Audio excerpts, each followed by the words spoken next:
maybe the pro should ask you the question. He looks like he's occupied. No, hold on a second. Hang on one second. My kid is screaming. Hey, can you take her out of there? Like, I got like grandpa, like just, Oh, grandpa's there?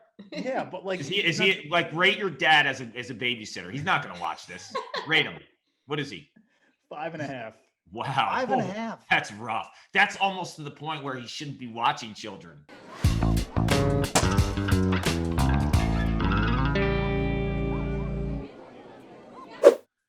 Anish, you made a reference in the Saturday Virginia game, and it was one of those organic kind of meshing messages with DMX. What made you give a shout out to DMX against, when Virginia and North Carolina played?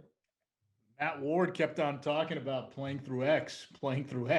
So, top of mind. I got to tell you, like, I listened to a lot of DMX growing up. A lot, Flesh of My Flesh, Blood of My Blood. I had that album, and then there was X. That was right around the time I went to college, and my freshman year, man, I played that thing into the ground. And I mean, Party Up was the anthem. Like, that was at every college party. So it was, DMX was just, it was like a lot of his music showed up at a lot of these college parties that I went to. And so, like when you think about his music, when I think about it, it was, so the best years of my life. Yeah, that was really cool how you made that reference in the Virginia-Carolina game, because X in the sport of lacrosse, we've talked about it before too. You can't win without a guy at X. Virginia obviously has a guy at X. They did on Saturday with Matt Moore. What did he have, 6 or 7 assists? 6. Yeah, he was outstanding. Virginia looked like they popped, right? They found their groove. You did that game. What was your biggest takeaway? Yeah, this was coming. You look at the second half of the Notre Dame game, where I thought Notre Dame tested their patience, and Notre Dame forced them to play team lacrosse. They've been playing a lot of hero ball. It was dodge to score, dodge to pass, not a lot of hockey assists. I look at Ian Laviano. When he's scoring and he's putting up big numbers, that's a product of the offense being unselfish. And he had 4 goals on Saturday. A lot of other factors. Petey LaSala, he and Jake Naso is going to be a great matchup on Thursday. LaSala might be the best face-off man in the ACC. He was dominant, especially late. We've seen that before. Saw that in their championship run where he won so many big face-offs down the stretch against Maryland and Duke. Cade Sawsted is getting healthier. I thought he did a really good job on Chris Gray for most of the game. Gray got a couple of goals late, but Sawsted I thought was terrific. To me, Virginia right now looks like the team and has that swag that they did in 2019 when they went on that run. I'll ask you right now, is there a favorite in the ACC? No. Good. Listen. Because you'd be lying, right? Yeah. What's made this so fun, and we've done a lot of ACC games on ACC Network and ESPNU. What's made it so fun is we walk into any given game and nothing would surprise us and nothing would shock us, but we're entertained, right? Listen, a couple of weeks ago, we were talking about Carolina and Duke, right? Number 2 versus number 1. And that was the game. And now here we are where the consensus seems to be, in whatever order you want to put them in, it's Notre Dame and Virginia as the top 2 in the ACC. So 10 days from now, it might be Syracuse. Who knows? That's what's made it fun. I'm not going to sit here and say, oh, yeah, this is the team to beat the ACC. Because you'd be lying. No, and you shouldn't have a clue, and that's what makes it so great. Quinn, what do you think about this? I think it's exactly, similar like the PGA Tour. When you go to a tournament event, how many guys can win it? 50. How many guys can win the ACC? All 5. So it depends on who shows up, who plays their best, who the course favors. I look at the scheduling the rest of the way. That's the one intriguing thing here with the scheduling this year. Notre Dame doesn't play until April 22nd. They have a week and a half off. And guess who they play next? They play Duke next. They have this weekend off and then play Duke next Thursday. That's not ideal. In this COVID season, any season, they have such great momentum right now. The last thing they want is a weekend off. Let's talk the CAA. Drexel over Delaware, Hofstra over UMass. I'll start with Hofstra over UMass. I think Ryan Tierney is one of the most exciting players in all of college lacrosse. He averages like 6 points a game. His shooting stroke is gorgeous. If you saw the bounce pass he threw in the win over UMass, it was amazing. It just told me everything I needed to know about his creativity, and also the fact when your dad's the coach, you can take those kind of risks, right? Like, let it all go out there, right? Play ball like you're playing in the backyard. Tierney's been doing that. He's a human highlight reel in 2021. The CAA, though, Quint, what do you think? I mean, UMass statistically coming into the season with all their guys back, like, you had to think they were the favorite. I know they got cut short in terms of their early season and getting any momentum with COVID. They were on the sidelines for almost a month in late February and March. But now at this point in the season, they're a bit of a disappointment. Yeah, and they still have a shot to make the league tournament, though. I think Towson, who beat Loyola, Towson plays all sorts of close games, and UMass will be vying for that 4th spot. Drexel all of a sudden's on a run. You know, they avenged 2 earlier season losses. So Brian Volker doing a great job there. Delaware won 7 straight. They finally lost last week. I think Delaware might be the team down the road that if I had to bet this league, I mean, I would put my money on Delaware because of their offense. Yeah, I want to see Delaware's Michael Robinson and Ryan Tierney from Hofstra in like one of those shooting skills contests, you know, like the NBA on All-Star Weekend. This Robinson kid, he's from Culver. He's a sophomore. He strokes it as well as anyone. Clark, the kid who catches the bounce pass, I think deserves as much credit because anyone can throw a bounce pass, but the ball comes off the turf with such spin that it usually hits your stick and ricochets Good off point. the top lip. I was throwing bounce passes to my daughter in the driveway, and I was calling her brick hands because she couldn't catch any of them. You got to get on top of it to deal with the spin. Yeah.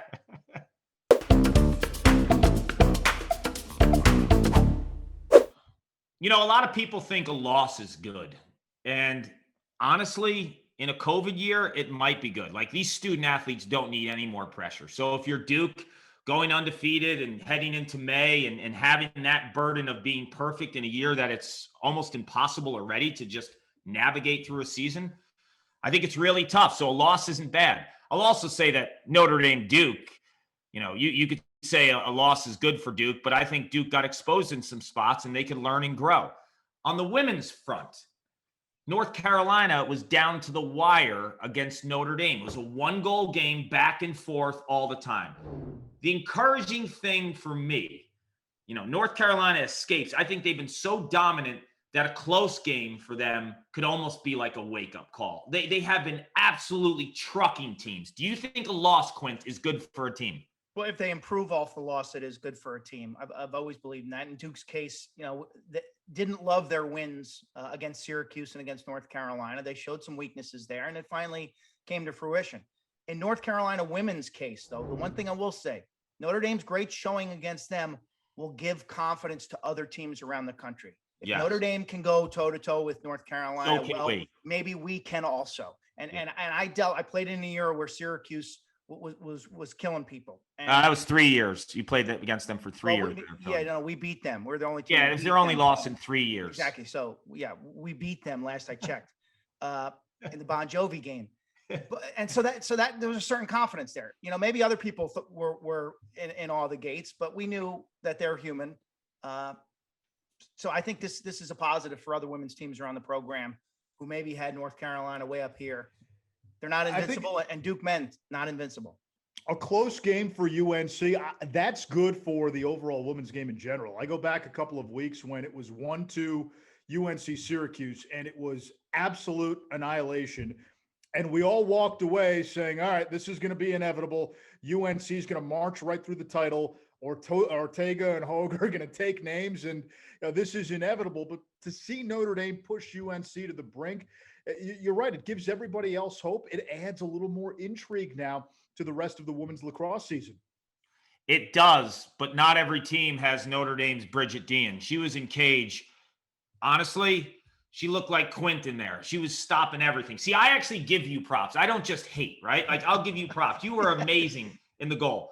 She was unreal. She was the game tilter in that matchup. Like, she played almost perfect. And you have to have a goaltender. You have to win draws, and you have to be super athletic to play against North Carolina. And Notre Dame had those ingredients on Saturday. Can they replicate that in a round 2, though? I don't know. Well, I said this the other day. My favorite player in college lacrosse, men's or women's, is Charlotte North. And she broke an ACC goal scoring record for single game with 10 goals against Virginia Tech. I tweeted out one of her goals. Honestly, as much as I've been giving Quint props, Quint, you would not have saved this. It was an absolute step down laser to the top shelf. Her style and the way that she plays, she's got strength. She's reckless. She's creative. She is an absolute joy to watch play. A lot of people say, well, you watch Charlotte North, you can take a lot away from her game if you're a young girl who's aspiring to be great. No. If you're a young boy aspiring to be great, watch her play.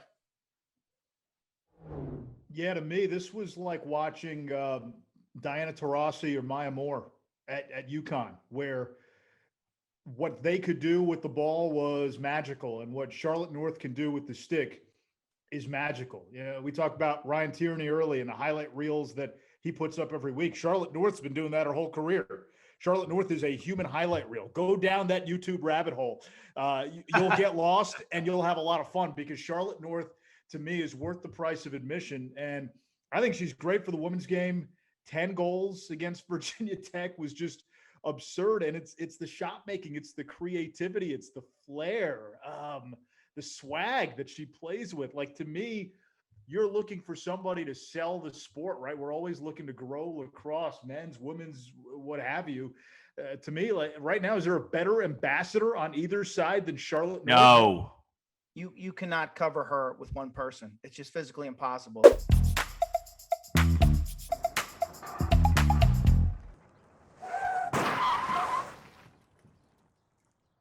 All righty, we have Dana Boyle, 2014 UVA All-ACC player, but now she's part of our team, and I don't know if that's really a good thing or a bad thing. She's an analyst for ACC Network and ESPNU, doing an awesome job in the women's game, and unfortunately for her, she has to spend some time with three knuckleheads. Dana, before I begin, I got to ask you, if you gave Charlotte North 10 balls at the 8-meter with Quint Kesnick in cage, what would happen? 9 for 10. 9 for 10? How would he actually save one? What would happen on that 10th shot? I think she would have to miss it. Yeah, pipe. Oh, wow. I mean, Quint, she's got any a response laser. there? She's got a I laser think in her for stick. charity, I think we have a fundraising activity Yes. organized here with this challenge. Yes. You know, Dana, everyone has a story, and at their core, their childhood kind of dictates who they are as a person. You grew up on a farm, like a legit farm with animals and acreage. How did growing up on a farm shape you as a person? Yeah, it definitely was legit. It was 79 acres. My family still lives there now. My dad takes care of the farm. It was interesting. I just remember, like, when I was a little kid, you know, during the school year, it was great because we got, you know, off the hook on some of our chores. But during the summer, when all the other kids were like, oh, we can't wait for summer break, I was like, I hate summer break, because we would have to get up and like shovel manure. And like the worst chore out of all of it, for whatever reason, my parents would make us pick up sticks around the yard. And I don't know if that was like a punishment or a chore, but Yeah. don't ever make your kids do that. Like, it was awful. Like, it would just be like 90 degrees outside and we would just be picking up sticks all over the farm. Wait, so But- picking up sticks is worse than scooping up manure? Yeah. I mean, in my opinion, like, you got to bend down and you got to like search in the grass. If you're like, my dad hadn't mowed yet, you'd have to like search in the grass for sticks. And then they would come and like survey our work. And they'd be like, you missed this one and you missed this one. It was cruel. It was like cruel punishment. So, Dana, you live in Charlottesville, which is one of my favorite cities to go to. I make no bones about it. Love everything about Charlottesville. But I have one bone to pick with Charlottesville, and that is, people say, hey, when you go there, of all the great places to go to eat, they say Bodo's Bagels. Overrated. This must go like Overrated. You gotta go to Bodo's. You gotta go to Bodo's. Like, it's not all that. It's like a step up from Panera or Brugger. No. Yes. Panera? Oh, Anish you're is about to from start. Jersey. Anish is from Maybe a Jersey, Twitter which war. might have the best bagels in America. So I get Hang on. where he's coming from. Hang on, Dana. So I want the defense of Bodo's from a now native Charlottesvillian. This is about to start a Twitter war. First of all, when this airs, Twitter war is going to happen. Not just people are going to rush to my defense. Just wait.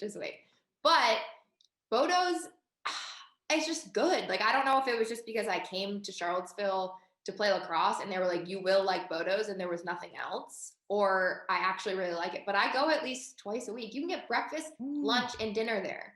Sounds more like convenient than good. And they have the best Diet Coke from the fountain that I've ever had. All right, hang on. So, Dana, you've been a really great, fresh voice for the sport of lacrosse, and we really appreciate your contributions that you made. But you have no taste in bagels. I'm sorry. Like, Bodo's is perfectly average. I don't think it's bad. I think it's perfectly average. It's good. If you don't know what a good bagel is, Bodo's is satisfactory. We got to get her on the road to Rutgers. We got to get her on the road. But have you had the right combo? Like, I don't know if you've ordered the right thing. Yeah, the right combo consists of this: ANISH taking like sewer water from Jersey, shipping it to Charlottesville, and you will have the best bagel you've ever had in your life. Boom. I am Team Bodo's. I love that place. It is iconic. They're not going to let you in next time you come to Charlottesville. No, I'm not. Oh, big loss. You know what? I want to be banned. I want to be banned from Bodo's.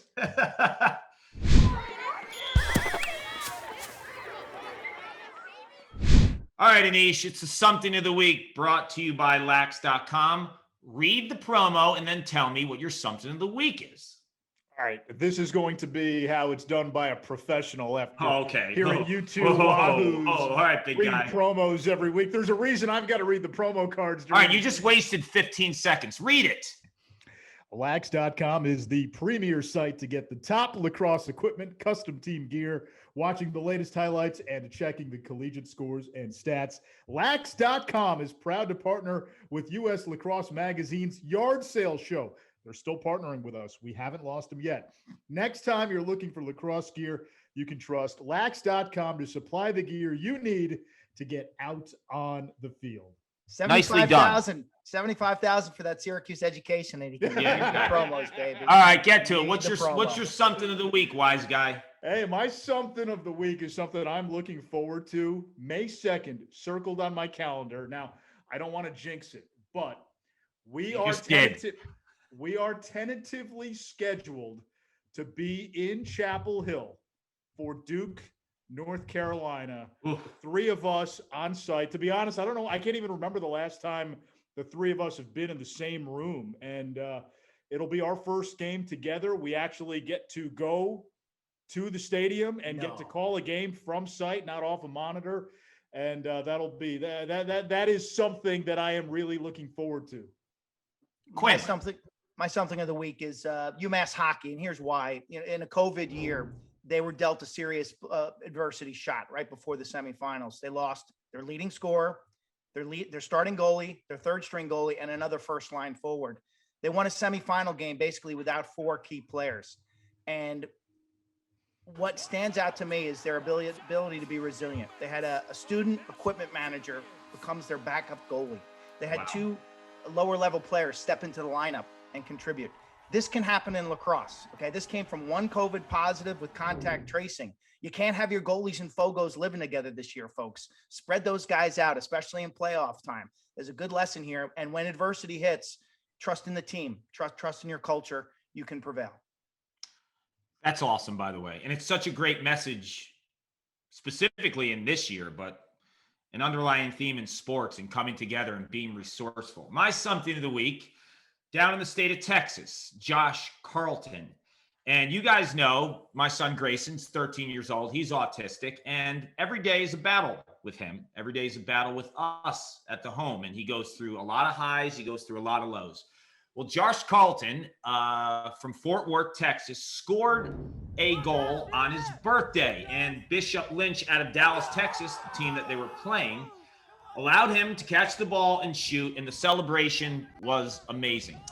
And as much as it's a gift for Josh Carlton to be part of an experience scoring a goal and being so happy and being able to celebrate with his teammates, the teammates are the real winners here too, because they're exposed to a young man who has differences and who has to fight through things every day in life, and they grow as much as Josh grows by being part of that team. So Quint, as much as UMass hockey came together, I think that's a great opportunity for any sports team to take on different people, take on people with challenges, to be part of their team community, like the manager put on the equipment for UMass hockey.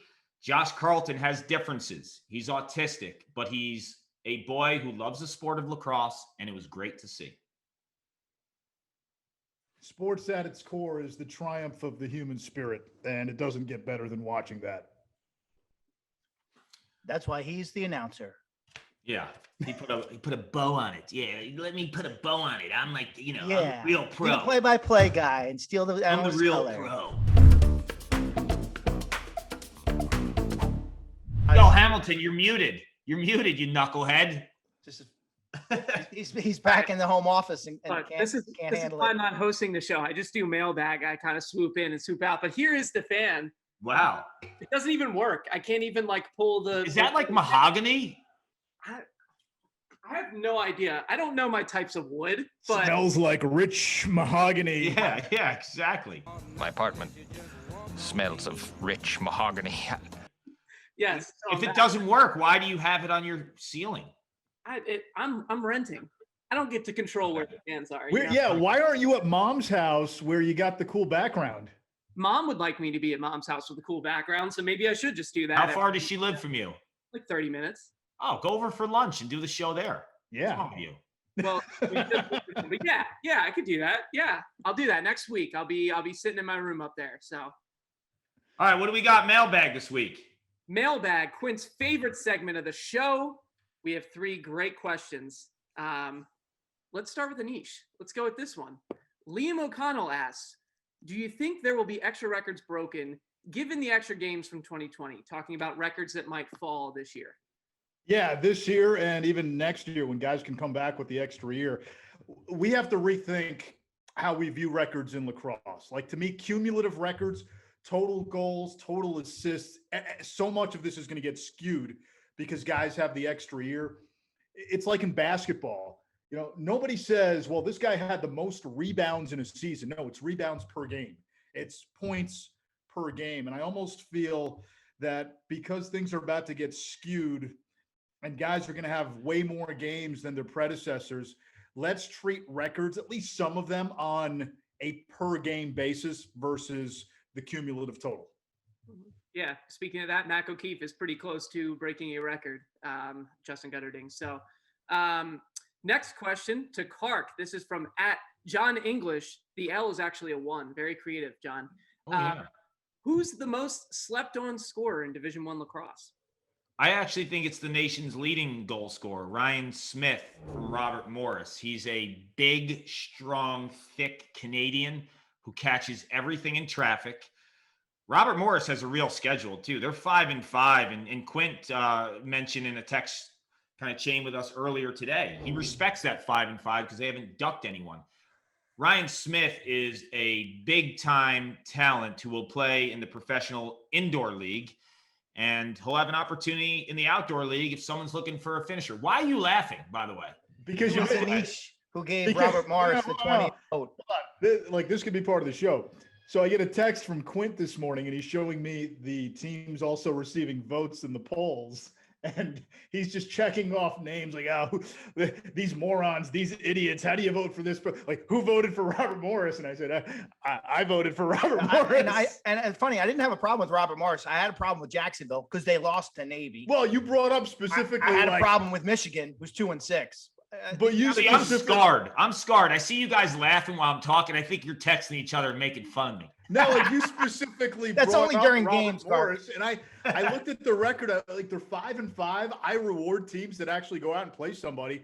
They've played a big boy schedule. They've won a couple of games in a row, and again, 13-20 is kind of a crapshoot anyway. Throw them a vote. Yeah. Are you ready for this? Are you? I ready love for this. the Is my mailbag? favorite part of the show. Yeah. I wish we could do this more.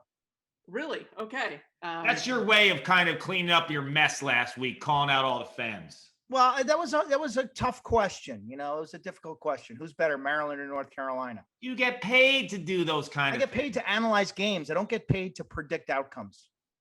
Well, this is just going to be a great question for you then, because you don't have to analyze any type of lacrosse game, really. So this one's from Lax Goalie Rat, our friend, and he gives us a story and then a question. He says, Oren Lyons tells us a story of lacrosse as a battle between land animals and flying animals. If you could merge two different animals to create the ultimate player or ultimate animal, what two do you choose and why? You know, the bat was the MVP of that first game, and he wasn't originally invited to play with the animals or the birds. And shows you that lacrosse should be inclusive, welcome everybody, and play to everybody's strengths. The answer to the question, though, something that flies. Let's take a falcon or an eagle, fly like Lyle Thompson, see everything, and then something that's gonna go for it. And I would say a lion. So an eagle lion combo, unstoppable. Ooh, I like that. So that's a griffin. It's a griffin. That's a Yeah. griffin. What's a Yeah. griffin? The griffins. A Canisius, griffin. A right? griffin is like the head and the body of a lion, or the head of a lion and the body of an eagle. Isn't that what a griffin is? That's the Canisius mascot, Yes. right? Yes, the griffins. Like, isn't that in That is mythology? something, yeah. Can we pull a I don't know. picture? Mason, roll a picture of griffins. Like, what's a griffin? Isn't that an eagle and a lion put together as a griffin, right? Sure. I guess. You read like 500 books a year. You should know this. The Canisius is the Golden Griffins, so it's A even better. griffin Alright, so is it's a the griffin. head of looks like the head of an eagle and the body of a lion. Okay, close. Yeah. William and Mary, also Reveille, also known as the Griffin, is the mascot of the College of William and Mary. Hey, is this show 5, episode 5, or is They it used 4? to have a lacrosse team at William and Mary. I asked a question. Is this episode 4 or 5? It's 5. Wow. We made it. This is good, man. We'll see you next week. Look, the sponsors keep on flying in, and I'm going to call Bodo's and see if they want to sponsor. yeah. And if Hamilton could get a fan sponsor for his mailbag, dude, this thing has legs. I thought you said you're going to try to do the show without using your hands, Kark.